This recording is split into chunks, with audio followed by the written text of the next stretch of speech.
All right, so today we're going to look at factoring the greatest common factor again, but the difference here is we're going to look at when our leading coefficient is negative. So remember we took a day and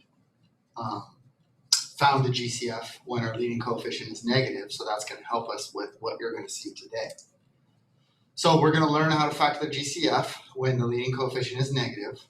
And why? Well, again, because when you factor a polynomial, you're breaking it apart, and by breaking it apart, it makes it easier to solve. And when you solve, you actually are finding things on the graph, like an x-intercept. Okay. How do we know if we've accomplished the what? Well, given a binomial with a negative leading term, we will be able to factor out the GCF, or greatest common factor. Okay. So let's take a look. All right. So we've got these three examples here. So example one, if you notice, has a leading coefficient that's negative, same with the next example, and of course the last example. So we will at least be able to factor out a -1. Okay, so let's take a look. So the first step is to actually find the GCF, okay, figure out what it is. So we took a day when our leading coefficient was negative, we realized, hey, we're gonna factor out a negative. There's also a common 2, and also there is a common x. So we will factor out a -2x. So remember, when you're factoring, you're actually taking this -2x out of both of these terms, okay? So that's why I put this in front and then put these parentheses. So this will be my answer. This will be part of my answer, okay? So remember, when you are factoring out, you're actually dividing them, okay? If you could use mental math, use mental math. Otherwise, to find what each of these is, we have to divide each term by my GCF. Okay, so -2 divided by -2 is 1. And then x squared divided by x will give me an x. So 1x is really written as just an x. And then let's do it over here. So I divide this term by -2x. And I get 10 divided by -2 is -5. And then x divided by x, well, those reduce out. So we end up with -5. So we get -2x times the quantity x minus 5. This is the factored version of this. So this is our answer. This is what we write. Not that. This is a small piece of it. Okay, let's look at the next example.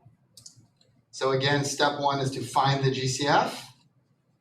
Well, it looks like there's a common negative, but remember, we're factoring out a negative because this first term, this leading term, is negative. But these numbers, there's nothing between 3 and 2. Okay, we look at the variables. So I have a squared and a. What's common between them is an a. So I'm going to factor out a -a. Okay, so let's go ahead and divide out that -a. So I'm going to divide it out. So -3a squared divided by -a, well, negatives becomes positive. 3 stays the same. And then a squared divided by a is just a. So it's going to be -3a. I'm sorry, negative divided by negative is a positive, so it's going to be 3a. Do the same thing here. This negative and a negative make a positive. The 2 stays the same. And then the a's are going to reduce out. So we end up with a +2. Okay, don't forget. So what happens here is each of these signs, because we factor out a negative, changes. It started with a negative and a positive. It ends with a positive and a negative. It started with a negative and a negative. It ends with a positive and a positive. Okay, so example 3 here. Step 1 is to find the GCF. And we will factor out a negative, and it looks like what's common between the x's is going to be x squared. So we take out a -x squared. Let's go ahead and divide out the GCF.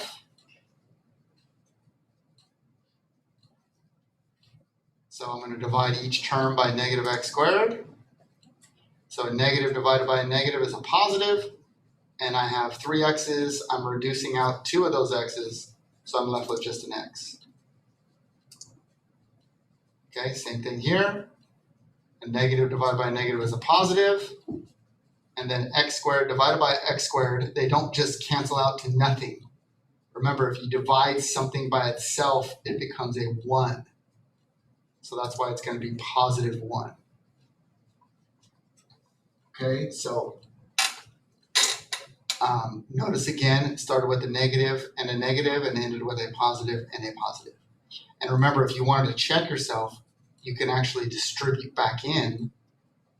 So this would be negative x cubed, and then this would be negative x squared. Okay, then that verifies it. Alrighty, thanks for watching.